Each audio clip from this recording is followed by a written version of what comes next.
wouldn't be spending any time with my adult children, and I wouldn't be like working or doing my own exercise. And I finally would have to say, this is what I need from you. I want to come, I want to feel good about it, but I need X, Y, and Z. So you have to ask for what you need. And that's how you said it. I feel this, I feel X.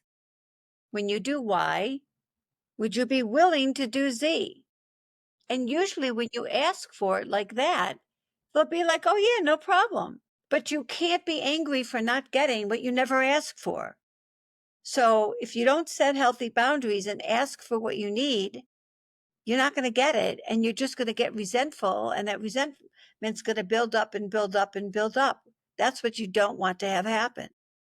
So, can you give me a good example of that? Well, yeah, I just did the one with babysitting my kids. If I would go there and I would be depleted, I would shorten my trips. I might take more distance between trips. And all I had to do was bring it up in the way I did.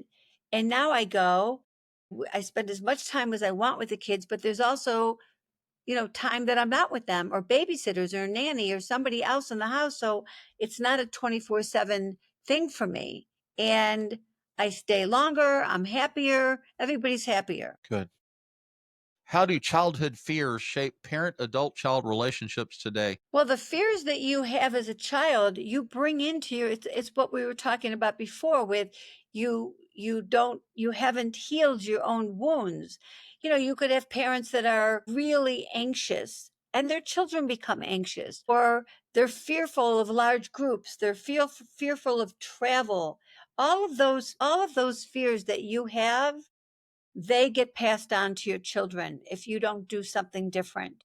Or I know a lot of people, a lot of women who will say, I'm never going to want a man to take care of me, or I'm going to always make my own money, because they had a mother who father left and the mother was poor and she couldn't make ends meet. So it all depends on what you've had and where you go. Or a mother will have had bad experiences and will teach their children, you can't trust men, or you can't trust people. I have a lot of clients that are very untrustworthy because that's how they grew up, because they were taught to not trust people, because that was a wound of their parents.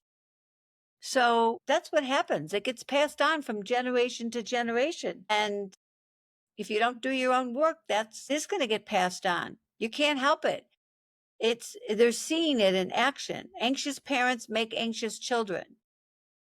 Walled off parents make walled off children. Makes sense. So, in your experience, how can parental healing impact generational trauma?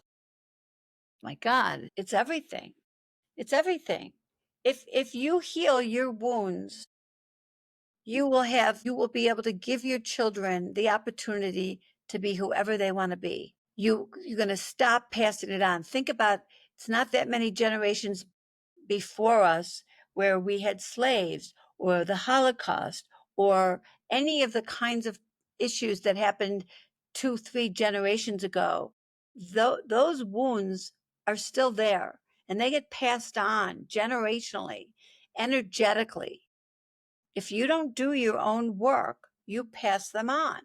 If you're a parent of alcoholic parents, you grow up with no wants and needs of your own, because it was never safe for you to have wants and needs of your own. And that you show up, you raise your children, you give, you overgive, you people please, you overdo, and you pass that on. Then they go on and do the same thing. It's just a generational roller coaster, on and on and on.